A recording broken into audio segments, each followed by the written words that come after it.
terça-feira, dia 15, isso? 15 de setembro de 2020. Nós estamos dando sequência a uma série de estudos panorâmicos em cada livro do Antigo Testamento. Deus abençoe os irmãos que chegaram. Deus abençoe os nossos amigos que estão nos assistindo, nos ouvindo pelas redes sociais. Coisa boa é podermos estarmos na casa do Senhor e estar com o livro aberto, a Bíblia Sagrada, para estudarmos tudo aquilo que o Senhor nos presenteou nesse livro sagrado. Nós estamos fazendo um estudo panorâmico do Antigo Testamento. Semana passada nós falamos um pouco sobre Esdras e hoje nós vamos conversar um pouco sobre o livro de Neemias. Vou colocar o slide para nós aí, Estevão. Panorama do Antigo Testamento, e estamos estudando o Antigo Testamento como literatura cristã.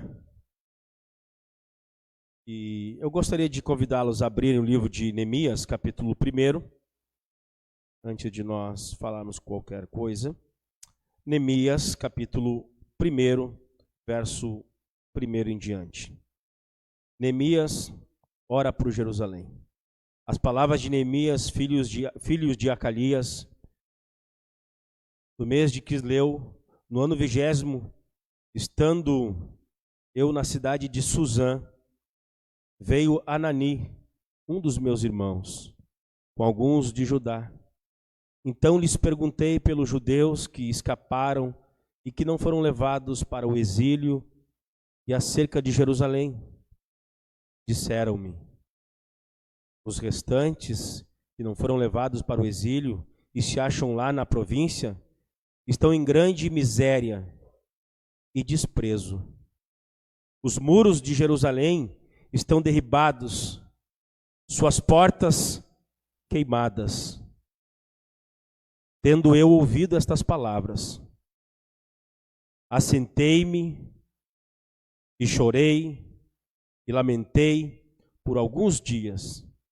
E estive jejuando e orando perante o Deus dos céus. E disse: ah, Senhor, Deus dos céus, Deus grande e temível, que guarda a aliança e a misericórdia para com aqueles que te amam e guardam os teus mandamentos. Estejam, pois, atentos os teus ouvidos e os teus olhos abertos para acudir à oração do teu servo, que hoje faço a tua presença, dia e noite, pelos filhos de Israel, teus servos. E faço confissão pelo pecado dos filhos de Israel, os quais temos cometido contra ti, pois eu e a casa de meu pai temos pecado. Temos procedido de todo corruptamente contra ti. Não temos guardado os mandamentos, nem os estatutos, nem os juízos que ordenastes a Moisés teu servo. Lembra-te das palavras que ordenaste a Moisés teu servo, dizendo: se transgredires, eu vos espalharei por entre os povos. Mas, se vos converterdes a mim e guardares os meus mandamentos e os cumprires, então, ainda que os vossos rejeitados estejam pela extremidade dos céus, de lá os ajuntarei e os trarei para o lugar que tenho escolhido, para ali fazer habitar o meu nome. Estes ainda são teus servos e o teu povo que resgataste com grande poder e com tua mão poderosa. Ah, Senhor, esteja, pois, atentos os teus ouvidos à oração do teu servo e à dos teus servos que se agradam de temer o teu nome. Concede que sejam bem-sucedidos hoje os teus servos e dá-lhes mercê perante este homem. Nesse tempo eu era copeiro do rei. Tem aqui palavra de Deus, tem aqui palavra do Senhor. Vamos ter uma palavra de oração. Pai Santo, nós lemos este texto, ó Deus, que nos introduz as verdades que estaremos conversando hoje sobre esse livro. Pedimos a tua bênção, Senhor. Tu restaurou, tu reestruturou novamente a cidade de Jerusalém, o templo, o altar, os muros, O teu povo, Senhor, de escravos, foram libertos novamente. Tu restauras, Senhor, pois Tu és o restaurador. Tu és, ó Deus, aquele que constrói, Senhor, as coisas derribadas e destruídas. Ó Senhor, nós clamamos a Ti. Pedimos, ó Deus, que Tu faça obras profundas em nós. Nós possamos confiar, ó Deus, no Deus que faz novas todas as coisas. Por Cristo Jesus pedimos que seja assim. Amém. E graças a Deus. Então, meus irmãos, antes de falar sobre Neemias, eu gostaria apenas de recapitular algumas coisas. O Antigo Testamento ele tem 39 livros, e esses 39 livros são literatura cristã, e eles estão divididos em 5 seções. Apenas recapitulando aí, as 5 seções. A seção A, o Pentateuco, os primeiros 5 livros de Moisés. A seção B são os livros históricos. Estes livros nós estamos chegando ao final dos estudos deles. Estamos aí em Neemias. A seção C, os livros poéticos, que são Jó, Salmos, Cantares, Provérbios, Eclesiastes. Os livros dos profetas maiores, a 4ª seção do Antigo Testamento. E eles são profetas maiores não porque eles são mais importantes, mas pelo período que eles profetizaram. O seu ministério são longos, são extensos. E a última seção do Antigo Testamento são os profetas menores. Então são os profetas que profetizaram por um período mais curtos perante tanto o Reino do Norte ou o Reino do Sul. Então essas são as 5 principais divisões do Antigo Testamento. Pentateuco, livros históricos, os livros poéticos, livros proféticos, e proféticos estão divididos em maiores e menores. Essas são as 5 divisões do Antigo Testamento. E nós já falamos algumas coisas sobre eles. Então eu gostaria de passar adiante. Vamos ver aqui o Pentateuco, a seção A. Nós temos Gênesis, Êxodo, Levítico, Números e Deuteronômios. E Jesus se apresenta, nós já vimos isso aqui já há alguns meses, como de forma peculiar em cada um desses livros. Em Gênesis, Jesus Cristo é o nosso Criador. Em Êxodo, Jesus Cristo é o nosso Cordeiro Pascal. Em Levítico, Jesus Cristo ele é o nosso sacrifício pelo pecado. Em Números, Jesus Cristo é aquele que foi levantado pelos nossos pecados. Em Deuteronômio, Jesus Cristo é o nosso verdadeiro profeta, aquele que fala em nome de Deus. A seção B, os livros históricos, que são Josué, Juízes, Ruth, 1 Samuel, 2 Samuel, 1 Reis, 2 Reis, 1 Crônicas, 2 Crônicas, Esdras e Neemias, que hoje nós vamos entrar, e Esther. Esses são os livros históricos. Jesus se apresenta de forma peculiar em cada um deles. Em Josué, Jesus Cristo é o grande capitão da nossa salvação. Juízes, Jesus Cristo é o nosso juiz e libertador.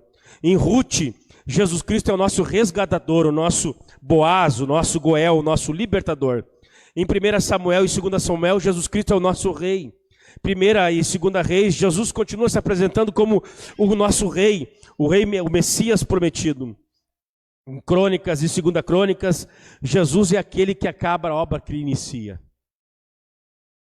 Em Esdras, Jesus Cristo é o nosso restaurador. E em Neemias também, Jesus Cristo é o nosso restaurador. E é sobre isso que nós vamos conversar um pouco hoje. Jesus, o nosso restaurador. Em Esther, o último livro histórico do Antigo Testamento, nossa Bíblia em português, Jesus é apresentado como o nosso advogado, aquele que peleja as nossas causas. Na terceira divisão do Antigo Testamento, chamados livros poéticos, nós temos Jó, Salmos, Provérbios, Eclesiastes e Cantares de Salomão. Jesus apresenta-se no livro de Jó como o meu Redentor, quando Jó diz, eu sei que o meu Redentor vive e por fim se levantará sobre a terra. Nos Salmos, Jesus Cristo é apresentado como o nosso tudo em todas as coisas. No livro de Provérbios, Jesus Cristo é a nossa sabedoria, a nossa inteligência, é a nossa capacidade de discernir as coisas que se diferem. No livro de Eclesiastes, Jesus Cristo é a finalidade e o propósito último da nossa vida. Pois sem Ele, tudo é vaidade, tudo é vão, tudo é inútil. No livro de Cantares de Salomão, Jesus Cristo é o amado da nossa alma. Ele é o desejado do nosso coração. Na quarta parte dos livros do Antigo Testamento, chamados Profetas Maiores, a seção D, nós temos Isaías, Jeremias, Lamentações de Jeremias, Ezequiel e Daniel. Jesus se apresenta em Isaías como Jesus Cristo, o Messias. No livro de Jeremias, Jesus é apresentado como o renovo de justiça. Em Lamentações de Jeremias, Jesus é o renovo da justiça. Em Ezequiel, Jesus é apresentado como o Filho do Homem. Em Daniel, ele é a pedra que esmiuça. E domingo nós vamos falar sobre essa pedra. E na última sessão do Antigo Testamento, nós temos os profetas menores, que são eles: Oséias, Joel, Amós, Obadias, Jonas, Miqueias, Naum, Abacuque, Sofonias. Perdão.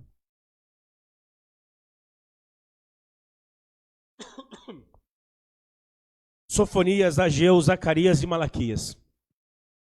E nessa última sessão, Jesus se apresenta de forma gloriosa, também poderosa a nós hoje. Em Oséias, Jesus Cristo é apresentado como o que caminha, é o que encaminha o desviado. Ele é aquele que endireita o caminho daquele que está perdido, está torto. Em Joel, Jesus Cristo é o restaurador. Em Amós, Jesus Cristo é o divino lavrador. Em Obadias, Jesus Cristo é o nosso Salvador. Em Jonas, Jesus Cristo é a nossa ressurreição e a vida. Em Miqueias, Jesus Cristo é o testemunho contra as nações. Em Naum, Jesus Cristo é a nossa fortaleza no dia da angústia. No livro do profeta Abacuque, Jesus Cristo é o Deus da minha salvação. No livro do profeta Sofonias, Jesus Cristo é o Senhor zeloso. Em Ageu, Jesus Cristo é o desejado de todas as nações. Em Zacarias, Jesus Cristo é o renovo de justiça. E no último livro do Antigo Testamento, na Bíblia em português, Malaquias, Jesus Cristo é o sol da justiça. Tem sido semanas e meses muito abençoadores ao nosso coração, esse resgate do Antigo Testamento. Pois o Antigo Testamento era a Bíblia que Jesus tinha, o Antigo Testamento era a Bíblia que os apóstolos tinham, todas as doutrinas da salvação, da justificação, doutrina da escatologia, todas as doutrinas que os apóstolos nos legaram, nos ensinaram, eles tiraram dos profetas. Jesus, em João 5,39, diz: examinai as Escrituras, porque são elas que testificam de mim. Jesus incentiva a todos os homens lerem o Antigo Testamento, e quando Paulo diz que toda Escritura é inspirada por Deus, não tinha ainda o Novo Testamento. Quando Paulo está dizendo toda a Escritura inspirada, é divinamente inspirada por Deus, o que Paulo tem em mente é o cânon do Antigo Testamento, esses 39 livros das Escrituras Sagradas. Toda a Escritura é divinamente inspirada e ela é útil para correção, para instrução, para educação, para treinar todo homem em toda boa obra. É inadmissível que a igreja cristã seja tão indiferente para com o Antigo Testamento, sendo que toda a Bíblia é inspirada por Deus. Isso posto, meus irmãos, vamos então conversar um pouco sobre o livro de Neemias. O livro de Neemias apresenta Jesus Cristo como nosso restaurador. Está aí na tela, pode passar aí o slide.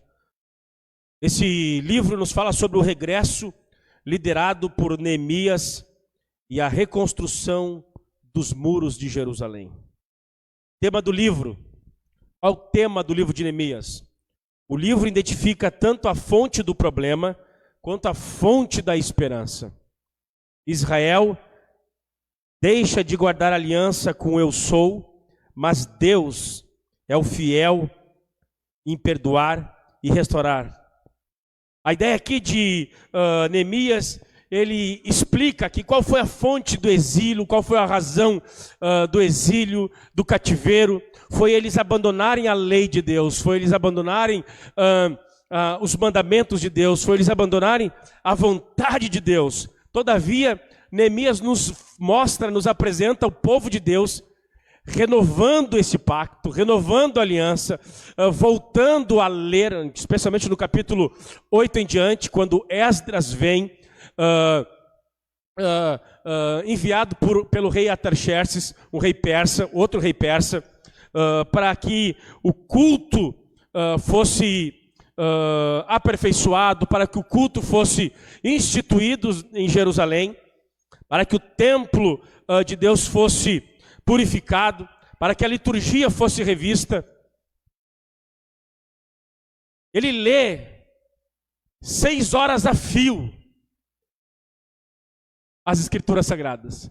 E o povo, quando começa a ler os mandamentos, recordar dos mandamentos, começa a chorar, começa a rever a sua vida. E a Bíblia diz que Esdras explicava o texto, os levitas explicavam o texto.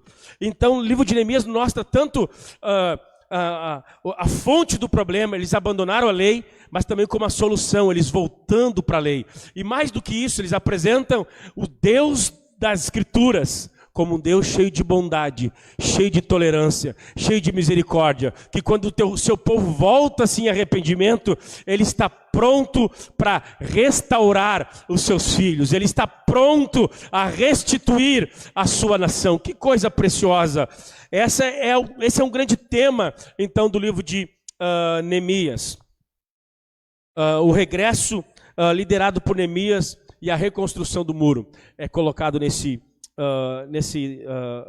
livro. Enquanto Esdras lidera uma reforma religiosa, uma reforma espiritual, e aqui já vai as duas divisões do livro. Primeira divisão do livro de Neemias, do capítulo 1 ao capítulo 6, é a restauração dos muros de Jerusalém. Ele trabalha aqui numa reestruturação que vai dar dignidade social. Eles vão estar protegidos contra os adversários, contra os inimigos. Haverá segurança no que eles plantarem, no que eles colher. A primeira parte seria uma restauração social, uma restauração política, uma restauração econômica. A segunda divisão do livro de Neemias, do capítulo 8 ao 13, então, 7 ao 13, nós temos então uma restauração religiosa, uma restauração espiritual, uma restauração quanto ao culto. Hoje a maninha veio pentecostal.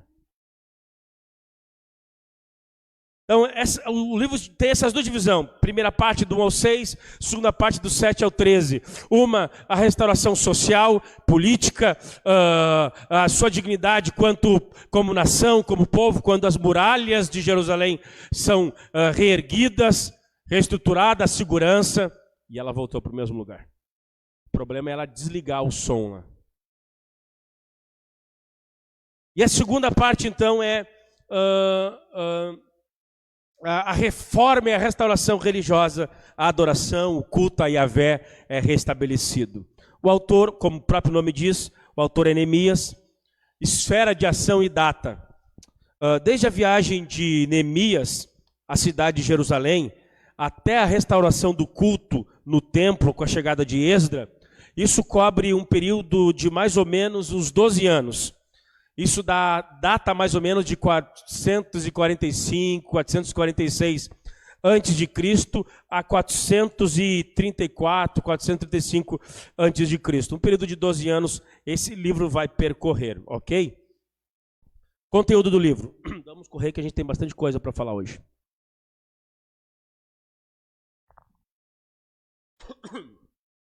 Conteúdo do livro. O conteúdo do livro se divide em três pontos. 1. A reconstrução do muro de Jerusalém, do 1 ao 6. O avivamento da religião e restauração do culto. Capítulo 7, do 13 até o verso 3. E depois, do capítulo 13, o verso 4 ao 31, no último capítulo, a parte final, nós temos a correção de abusos. Quando Neemias sai da cidade de Suzã e pela segunda vez vai à cidade de Jerusalém. A primeira vez ele vem e reforma os muros, e pela segunda vez ele vem, então depois daquele avivamento espiritual, e ele vê que algumas coisas deram errado. algumas coisas não é que deram errado, o povo não permaneceu naquele avivamento. Aquele avivamento veio, mas o povo logo se esqueceu. E então teve os casamentos místicos, não ofertavam mais, não dizimavam mais, não respeitavam mais o sábado, e de forma indiscriminada vendiam e compravam no templo, na cidade de Jerusalém, e ele vai então corrigir esses problemas no final do seu livro, ok? Então esses são o conteúdo do livro, e nós vamos ver rapidamente, como é um panorama geral, algumas coisas interessantes. A reestruturação do muro de Jerusalém, do capítulo 1 ao 6, então. Vamos lá por partes, pode passar aí tá bom. Então, do capítulo 1 e o capítulo 2, nós temos a oração que a gente leu aqui, e a comissão de Neemias. Eu tenho que me segurar, gente, porque é apenas um panorama. Eu tenho vontade de fazer um sermão em cada capítulo. Mas nós temos que segurar. É interessante que nesse capítulo 1, o problema é apresentado.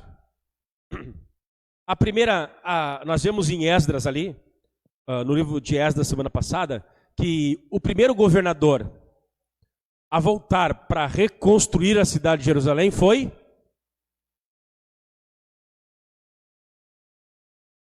Zorobabel. Uau, salvou o pastor. Eu já ia falar que se vocês não sabem, não é porque vocês não têm entendimento, é que o professor é ruim. Sempre é do professor. Então, Esdras nos narra a primeira vinda de Zorobabel, filho de Salatiel, descendente de Davi, e o sacerdote Josué, ou Jesua, também você vai encontrar nas Escrituras Sagradas. Eles voltaram há um tempo atrás, e ele reconstruiu. A primeira coisa a ser reconstruída na cidade de Jerusalém foi o quê? O altar. E depois do altar, o templo. A primeira coisa que eles vão resolver é a comunhão com Deus. É a primeira coisa que eles vão resolver. Isso aconteceu lá em Esdras, e agora vem a segunda leva para reestruturar, para reorganizar a cidade, para reconstrução de Jerusalém após o exílio. A segunda leva é com Neemias. Neemias, então, vem. E só que é interessante que os seus irmãos vêm até a cidade de Suzã, e ele pergunta, e aí, como é que está o pessoal lá em Jerusalém? Como é que estão as coisas? Como é que está o povo? O problema é apresentado para Neemias. É interessante que, acho que isso aqui tem lições profundas para todos nós. É inegável que a igreja brasileira precisa de uma reforma. É inegável que nossas famílias precisam de uma reforma. É inegável que nossas vidas devocionais precisam de uma reforma. É inegável que nossos filhos precisam experimentar um reavivamento espiritual. É inegável. Você vê centenas de pregadores, você vê centenas de missionários, igrejas. O que mais tem hoje é pessoas que sabem diagnosticar o problema da igreja. O que a igreja não é, o que um pastor não é, o que um salvo é, o que um salvo não é. Todo mundo sabe diagnosticar problema na igreja. E tem muita gente que se promove a apenas exaltar o lixo da igreja, os podres da igreja, os pecados de líderes, os pecados de gente.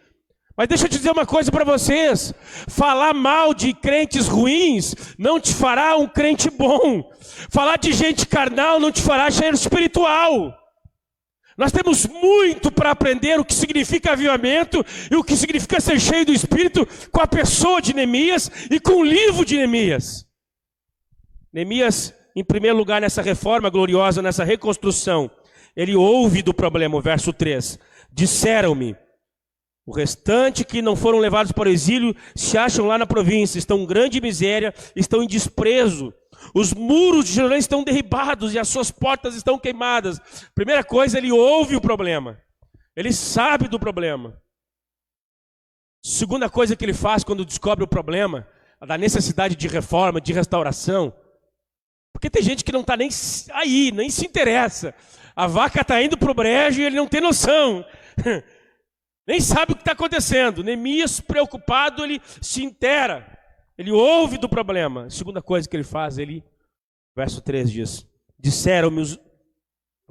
falaram a ele. Verso 4. Tendo eu ouvido as palavras, assentei-me, chorei, lamentei por alguns dias, estive jejuando e orando perante o Deus dos céus. Segunda coisa que Neemias faz, ao ouvir o problema, a saber do problema, em vez de ir para a timeline e dizer que fulano rouba, que o fulano trai, ele não faz isso. Não dá. A obra de Deus é uma obra espiritual.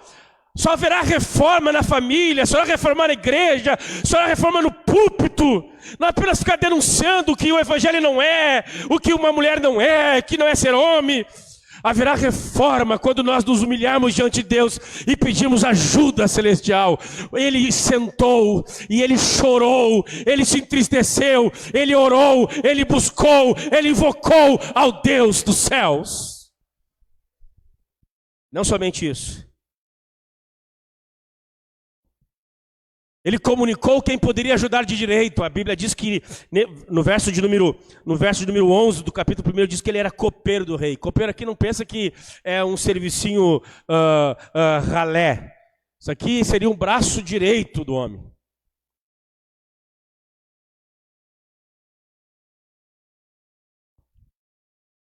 De um homem digno de confiança. Antes do rei tomar o vinho, quem tomava o vinho aqui era Neemias. Quem cuidava onde o rei ia dormir, os aposentos da sua família, para que não tivesse traidores, gente que queria matar o rei. Era Neemias, homem de confiança, o braço direito do rei. E ele fala com o rei, capítulo 2, verso 3. Disse-me o rei, o que me pedes agora? Então orei ao Deus dos céus. E disse ao rei, se é do teu agrado do rei, e se teu servo acha mercê em tua presença, peço-te que me envies ajudar a cidade do sepulcro dos meus pais, para que eu a reedifique. Uau! Ele ora, mas ele conversa com pessoas que podem possibilitar que ele se envolva com o problema da cidade. E que mais? O verso 11 do capítulo 2 diz assim, ó. Cheguei a Jerusalém, onde estive 3 dias. Então à noite me levantei e uns poucos homens comigo, não declarei a ninguém o que meu Deus me pusera no coração, mas para eu fazer em Jerusalém, não havia comigo animal algum, senão o que eu montava. De noite, saí pela porta do vale, para o lado da fonte do dragão, e para a porta do montouro, e contemplei os muros de Jerusalém, que estavam assolados, cujas portas tinham sido consumidas pelo fogo. Fui caminhar pela cidade, e eu contemplei o problema. Ele ouviu do problema, ele orou sobre o problema, ele foi atrás de quem viabilizava, poderia enviar ele para solucionar o problema, ele enxergou o problema. E daí em diante, vocês já sabem, ele põe a mão na massa e ele vai agir. Se quisermos reforma, nós devemos que ouvir as coisas, entender qual é o problema, saber o que está nos faltando, orar a Deus, pedir ajuda. Nos se relacionar com quem de fato é proativo, porque tem um bagaço de gente, desculpa perdão a expressão aí, tem gente caída que só sabe falar mal, criticar, mas não consegue produzir nada efetivamente. Pessoas azedas, amargas, que só sabem reclamar, que tá ruim, a igreja tá ruim, o sermão tá ruim, a música tá ruim, a moralidade, a ética da igreja, só a gente sabe reclamar. Mas o que podem fazer para melhorar a situação? O que podem fazer para melhorar o bairro? O que estão fazendo para melhorar a cidade? O que estão fazendo para as coisas efetivamente, praticamente, de forma prática, sejam transformadas? Esse dia eu conversava com um pastor, plantador de igreja, amigo meu, e disse, cara, há uma geração de homens que nós não podemos mais contar. Eu tenho que começar a olhar para o meu filho, e olhe lá, se eu não tenho que olhar ainda para as crianças que recém estão nascendo, porque é uma geração de homens que está se perdendo. Gente inútil, gente que não tem brio para assumir responsabilidade que nem Neemias, para promover mudanças e transformações profundas. Mas eu falei para vocês que eu não posso estar pregando, eu queria pregar tudo aqui, mas não tem como. É apenas uma visão panorâmica. Então, no capítulo 1, nós temos a oração, a comissão de Neemias. No capítulo 3, nós temos os trabalhadores do muro. No capítulo 4, nós temos as ferrenhas oposições, quando Neemias chega. Sambalate, Tobias. A gente vê aqui as oposições que o povo de Deus, que Israel, que Neemias enfrenta. Olha que diz no capítulo 2, verso 10.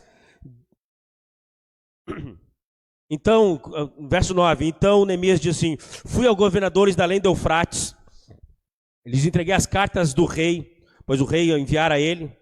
O rei tinha enviado consigo os oficiais, o exército dos cavaleiros e cavaleiros. Verso 10. Disto ficaram sabendo Sambalate e o Anonita e Tobias, o servo amonita, e muito lhe desagradou que alguém viesse a procurar o bem dos filhos de Israel. Nós vemos oposição.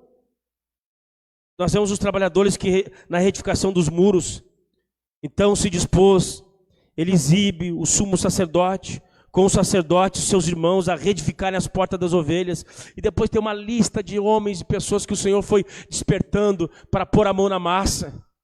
Eu li um livro sobre revitalização de igreja, do Ronaldo Lidório, um pastor presbiteriano. E eu já falei isso aqui para vocês, vou repetir. E é triste o que está relatado naquele livro. Ele diz que 100% do ministério de uma igreja, de um trabalho de uma igreja, é realizado por 20% dos seus membros. 100% do trabalho de uma igreja no Brasil é realizado por 20% dos seus membros que estão envolvidos de forma ativa. Os outros 80% são meros consumidores de bens e graças espirituais. Entram na igreja, saem da igreja, querem cura, querem não sei o que, querem vida, querem prosperidade, só querem.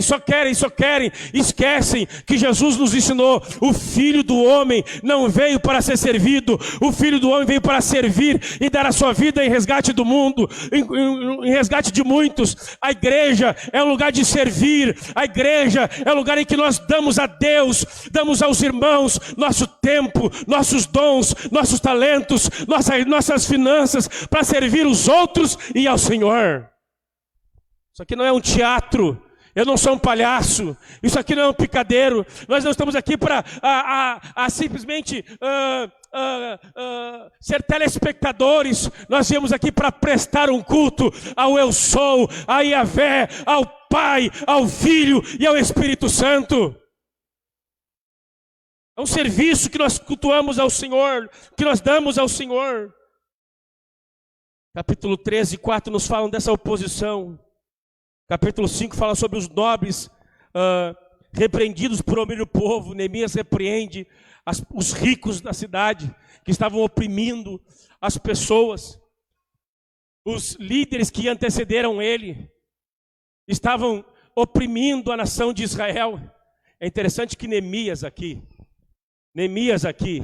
no capítulo 5 nos informa. Lê em casa, não tem tempo para estar lendo. Gostaria muito de ler todos os versículos.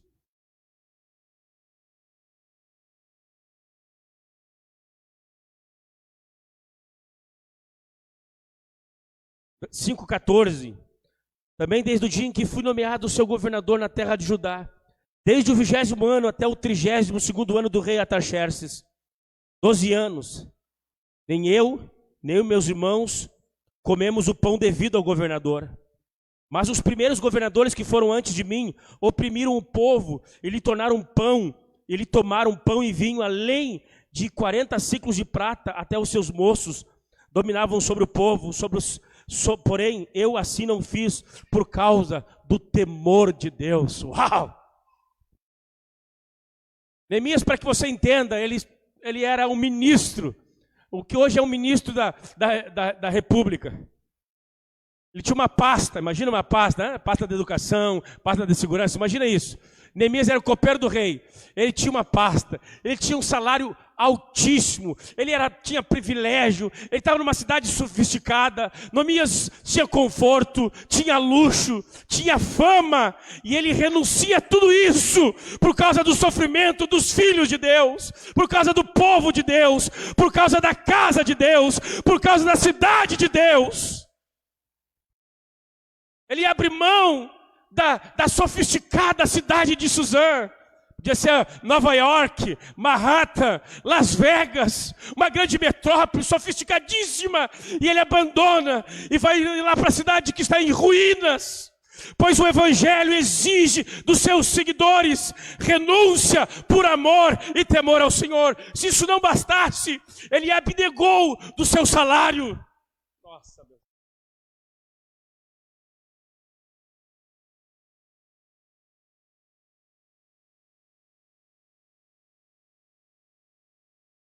Abnegou do salário de governador.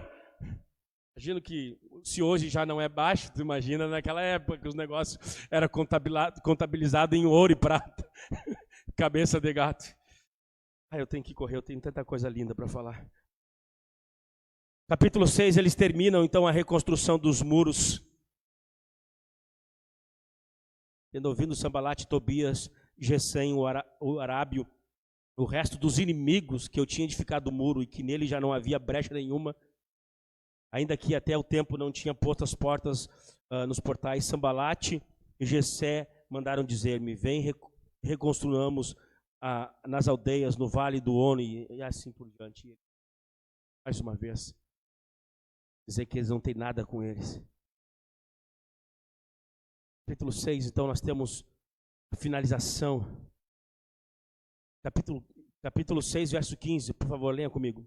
Acabou-se, pois, o muro, aos 25 dias do mês de Alu, em 52 dias. Uau! 52 dias! Gente, homens dispostos na mão de Deus, vale mais do que um Maracanã cheio de gente indisposta, indiferente. Um homem disposto, pronto, trabalhador, vale mais do que 1000 pesos mortos. Um homem vivo espiritualmente. A Bíblia diz que 120 homens nos cenáculos foram cheios do Espírito Santo. E estes 120 homens viraram o mundo antigo de cabeça para baixo. Senhor, como dizia o nosso querido amigo e pastor ali em Belo Horizonte, que pregou para nós no retiro, Léo Gonçalves, faz de novo, Senhor, faz de novo. Um homem cheio do Espírito Santo, disposto, com uma visão, com a missão, com o coração cheio, vale mais do que uma cidade de gente indisposta. Meus irmãos. Capítulo 7 em diante, então, é a segunda etapa. A primeira etapa é a reconstrução do muro, acontece em 52 dias, é um milagre sobrenatural. Nossa, eu tenho 14 minutos. É um milagre sobrenatural. Caso eu não conseguir hoje, eu termino semana que vem. Mas eu vou terminar hoje. Acho que vou terminar hoje. 52 dias os muros foram feitos. Do capítulo 7 em diante, então nós temos uma reforma da religião. A restauração do culto na cidade de Jerusalém. A restauração da adoração em Judá. 70 anos. 70 anos. Sem sacrifício. 70 anos sem culto. 70 anos sem a certeza do perdão dos pecados, pois o sacrifício expiatório, a ovelha, o bode, o carneiro imolado, era necessário para a redenção dos pecados. Ele era o único meio de Israel reconciliar-se com Deus. 70 anos. E eles agora vão celebrar o culto. Bendito seja o nome do Senhor. Olha, se domingo passado eu vi a igreja cantando daquela forma, eu quase infartei. aos poucos retomando. Imagina 70 anos. Enfim, o recenseamento do povo, quem é que era aqueles que vieram esta restauração, tinha os sacerdotes que tinham que provar sua legitimidade. Isso aqui é muito importante, mais adiante eu vou falar sobre isso. Capítulo 8, então, Esdras vem. Capítulo 8, verso 1. Em chegando o 7º mês, e estando os filhos de Israel nas suas cidades, todo o povo se ajuntou como um só homem na praça, diante da porta das águas, e disseram a Esdras, o escriba, que trouxe o livro da lei de Moisés, que o Senhor tinha prescrito a Israel. Esdras, o sacerdote, trouxe a lei perante a congregação, tanto de homens como de mulheres, de todos que eram capazes de entender o que ouviram. Era o 1º dia do 7º mês, e leu no livro diante da praça, que está à fronteira às portas das águas, desde a alva até o meio-dia, perante homens e mulheres, e o que podia entender, e todo o povo tinha ouvido atento ao livro da lei. Esdras, o escriba, estava no púlpito de madeira que fizera para aquele fim, estando em pé junto a ele à sua direita, Matias, Semá, Anaías, Urias, Ilquias, Maazéias, e à sua esquerda, Pedaías, Misael, Malquias, Rassum, Rasbadana, Zacarias, Mesulão. Esdras abriu o livro à vista de todo o povo, porque estava acima dele. Abrindo ele, todo o povo se pôs em pé, e Esdras bendisse ao Senhor, o grande Deus.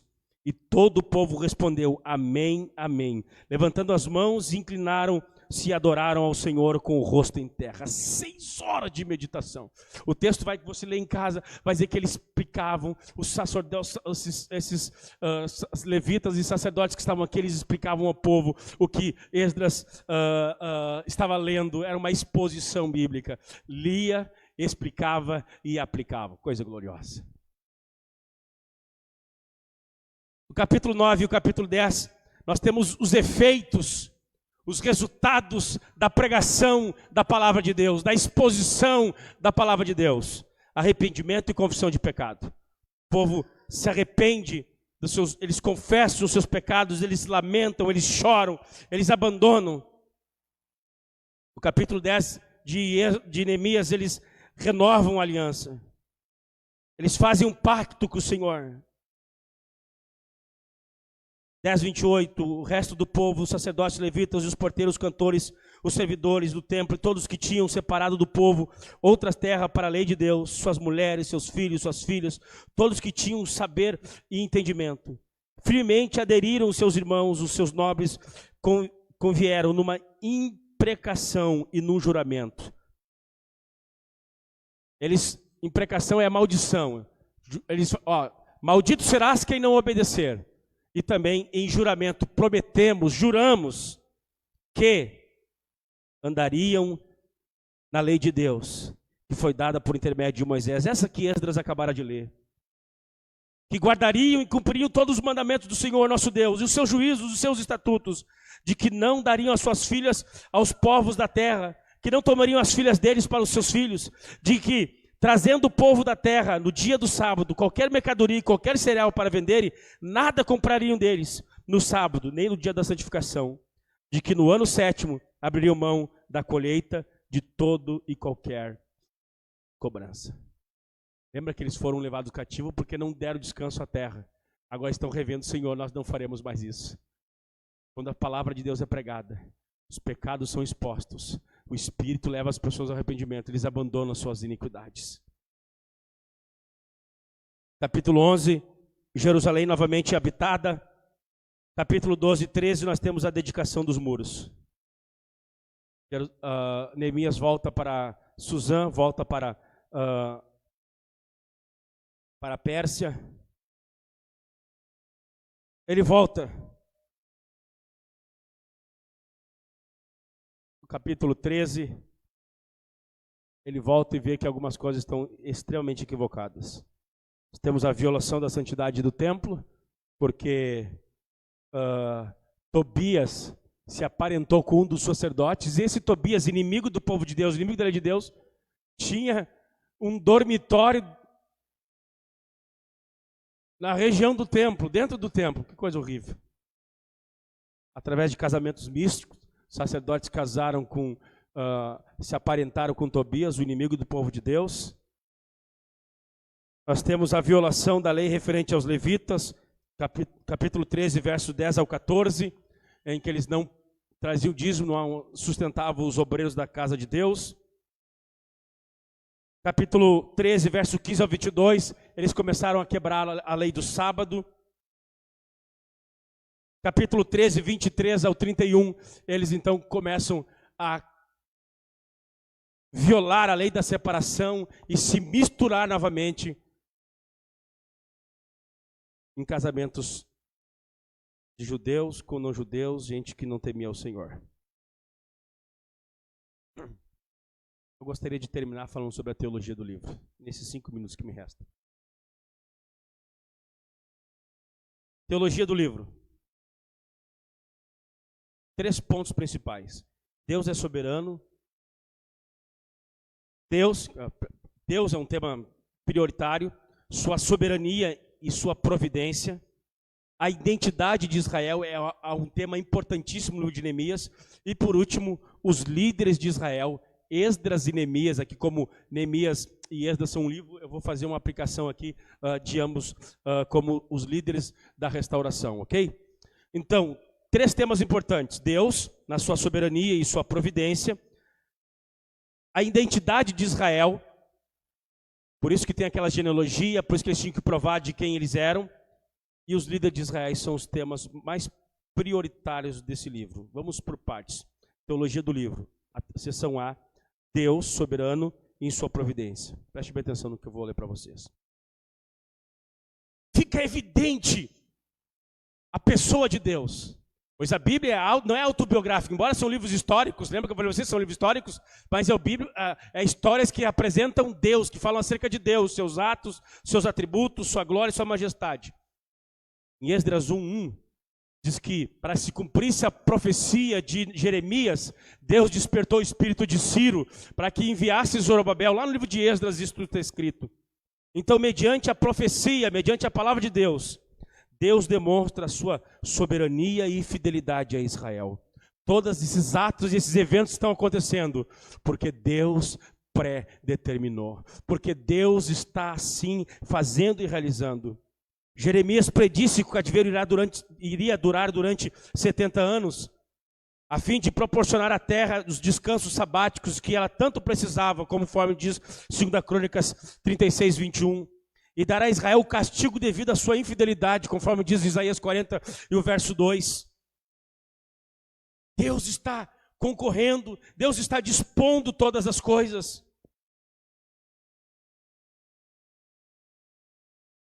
Nós vemos a soberania e a glória de Deus. Embora não conheçam o eu sou pessoalmente, os reis persas referem-se a Deus de Israel como Deus dos céus. De modo que tanto os reis quanto o narrador, reformadores, podem chamá-lo também assim, o Deus dos céus. Em Esdras 1:2 e Neemias 1:5. Tanto Ciro como Dário ou Atarxerxes ou Assuero em outras versões, tratam a Deus como Deus dos céus.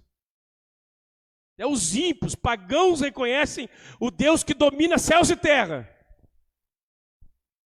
Tem gente aqui tirando Deus para compadre. Nós vemos a soberania de Deus, o controle de Deus, o domínio de Deus sobre todas as coisas, numa ironia dramática, deliciosa.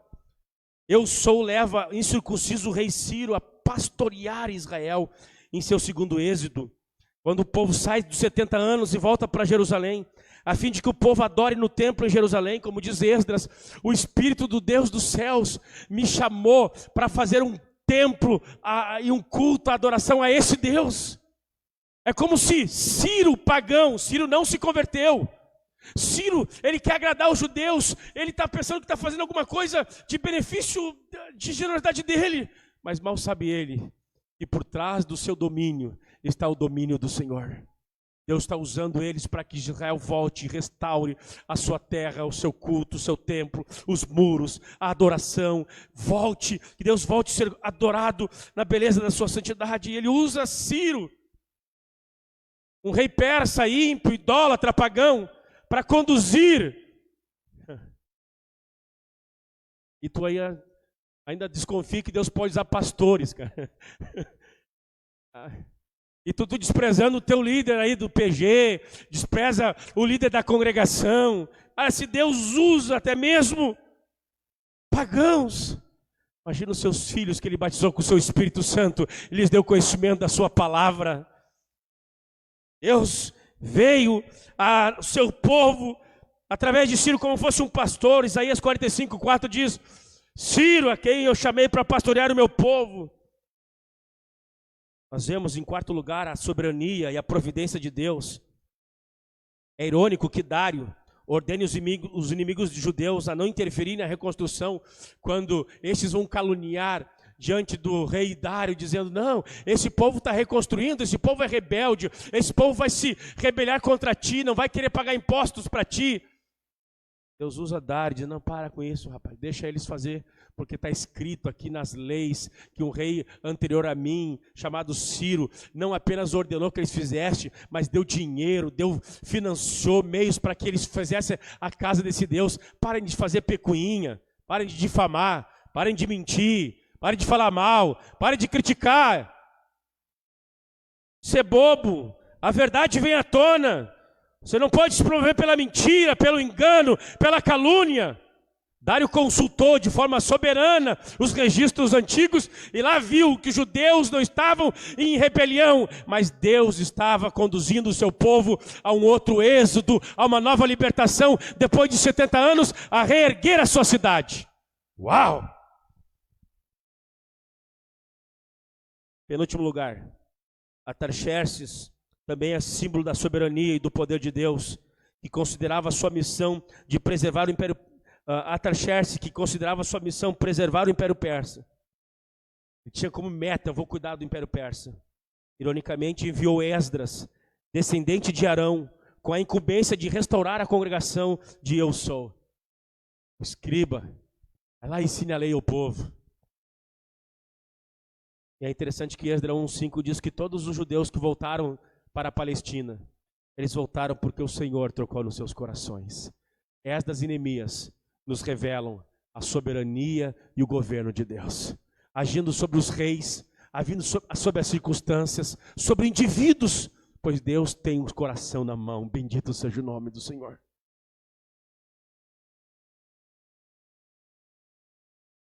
Penúltimo tema importante: o primeiro era Deus, o segundo é a identidade de Israel. Preste bem atenção nisso. Neemias quer nos falar da importância da identidade do povo de Deus. O Israel que regressa do exílio na Babilônia é um remanescente eleito, dentre da nação eleita, que se encontra na diáspora, na dispersão, no exílio. Neemias e Esdras nos deixam claro que Deus tem um povo que não pode se misturar com os demais, que não pode se contaminar com os demais, que tem que ter uma diferença dos demais. Ele vai chamar de remanescentes.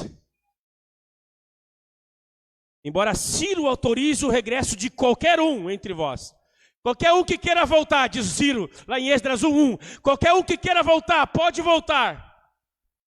De qualquer que seja o lugar, não interessa a província que o judeu esteja, viria só aqueles cujo Espírito de Deus havia despertado.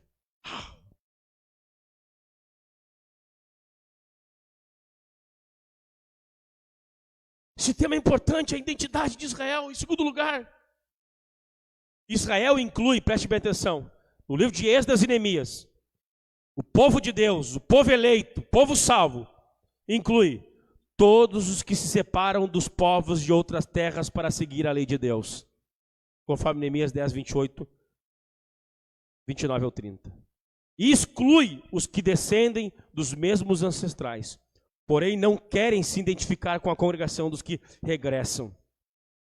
Na verdade, dobre a sua atenção, na verdade, laços de sangue unem o antigo Israel, mas é o compromisso espiritual com o eu sou que o une, acima de tudo, o Israel verdadeiro.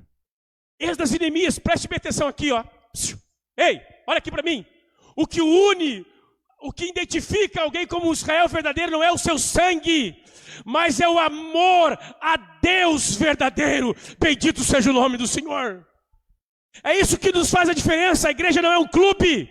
A igreja não é uma agremiação que nem o Grão Náutico de União, Leopoldina Juvenil ou a Sojipa. O que nos faz família é o amor e a fé em Jesus de Nazaré. Tem muita igreja que não se fala em nome de Jesus. Tira Jesus, tira o evangelho, eles continuam se reunindo. Porque eles se reúnem por conveniência, por causa da faixa etária. A igreja é toda jovinha, a gente gosta, tem os mesmos gostos, tem os mesmos gostos de música, o mesmo gosto de filme. Tem gente que se reúne só porque é legal. Mas a Bíblia está dizendo que o verdadeiro Israel, o que nos une é a fé em Jesus Cristo, é o amor a Deus. Bendito seja o nome do Senhor. É meu irmão e minha irmã, é verdadeiramente minha família, aqueles que fazem a vontade de Deus. Jesus está curando, libertando, e alguém diz, a tua mãe, a tua irmã e os teus irmãos estão batendo na porta. Diz, a minha família são aqueles que fazem a vontade do meu Pai. É triste ver que igrejas evangélicas se unem por causa do ha-ha, pro hu-hu-hu, pro churrasco, para confraternização. Mas o que une, não, se não é Jesus, se não é Deus, se não é o Pai, se não é o Filho, se não é o Espírito Santo, que une pode ser qualquer coisa, menos o povo de Deus. Pois o que nos identifica com o povo de Deus é o nosso zelo, nosso amor, nossa devoção, aquele que vive e reina para todo sempre. Você lembra que os profetas falaram sobre Israel? Vocês são incircuncisos de coração. Você pode até circuncisar o prepúcio do seu órgão genital, mas o teu coração não ama Deus. Não é judeu apenas de sangue, é judeu aquele que é de alma. Não basta ter a carteirinha da Assembleia de Deus. O que te faz filho e membro do corpo de Cristo é nascer de novo. Tanto faz se você é arminiano, se você é calvinista, se você é luterano, importa é nascer de novo, disse Jesus a Augusto Nicodemos, importa-vos é nascer de novo.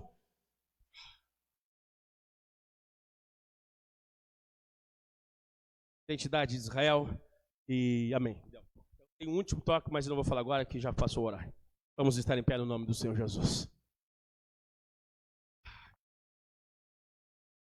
Semana que vem, vou falar sobre Esther. Esther é um livro bem curto. E eu termino esse tópico aqui sobre os líderes. O último tópico, só para vocês ficarem com sede. O último tópico é, Deus se revela em Neemias como Deus soberano, glorioso, que está agindo por trás de todas as coisas. Deus, em Neemias e Esdras, fala quem é o seu povo. São aqueles que amam a lei, que amam a Deus acima de todas as coisas. E Esdras e Neemias também falam o tipo de pessoa que Deus usa para promover uma restauração. Um dos grandes temas do livro é falar também as qualidades e as virtudes do tipo de homem, do tipo de mulher que Deus levanta para promover avivamento, despertamento, restauração e reforma no seio da igreja. Semana que vem eu vou falar sobre Esdras e Neemias, suas qualidades ímpares e singular que fizeram deles instrumentos poderosos da mão de Deus. Vamos orar ao Senhor. Nós temos Neemias e Esdras, Deus restaurando todas as coisas. O que você precisa de restauração?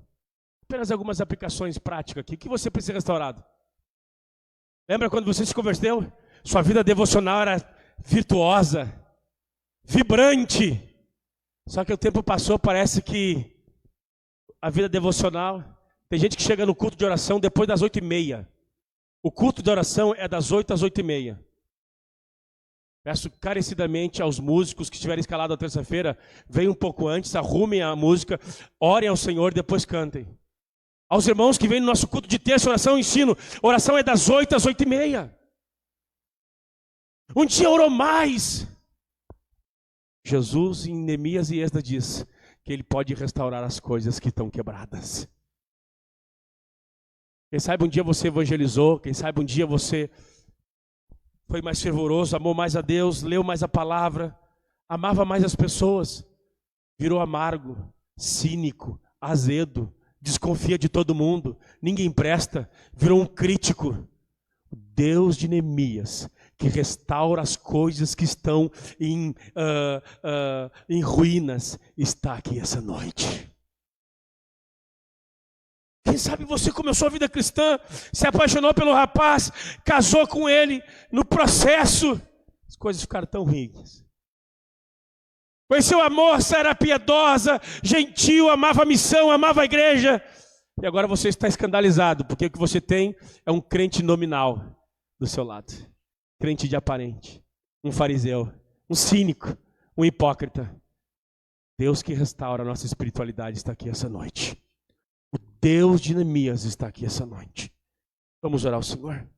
Pedir para Deus nos curar e nos sarar, assim como Ele fez no passado. Vamos orar ao Senhor. Se você quer, fecha os olhos. Eu quero orar com você. Se você quer, se você tem alguma coisa na sua vida que você precisa, estamos diante de um Deus que é vivo e está aqui essa noite. Bendito Deus e Pai. Tua palavra nos apresenta como o Senhor sendo um Deus criador, um Deus sustentador, um Deus soberano. Mas a Tua palavra também nos diz que Tu és um Deus que restaura, Senhor. Por falta de vigilância, muitos de nós pecamos, caímos, perdemos os Teus benefícios e não poucos vivem cativos. Uns, ó Deus, achavam que tinham domínio sobre o pecado, que iam apenas dar uma olhada, ia dar uma clicada aqui ou acolá e perderam, estão sendo escravizados hoje, Senhor. Ó Deus, pedimos, ó Deus, restaura a liberdade, o amor, a generosidade do Teu povo. Faz, ó Deus, obras profundas em nós. Aviva Teu povo. Tu promoveu um grande reavivamento na época de Esdras. Tu promoveu um grande reavivamento na época de Neemias. Deus, quanto dos Teus filhos falaram em línguas, profetizaram, tinham ímpeto de evangelização nos hospitais, oravam pelas madrugadas. E hoje, Senhor, são fracos, não têm força moral, não têm força espiritual, não têm força ética para levantar-se e falar em nome de Deus. Renova os Teus filhos, renova as forças do Teu povo, Senhor. Faz obras profundas em nós. Pedimos, ó Deus, na Tua ira, lembra-te da misericórdia. Por Cristo Jesus nós oramos. E orar nós dizemos que o amor de Deus, a graça do Senhor Jesus e a comunhão do Espírito Santo seja com todos hoje e sempre. Amém e amém.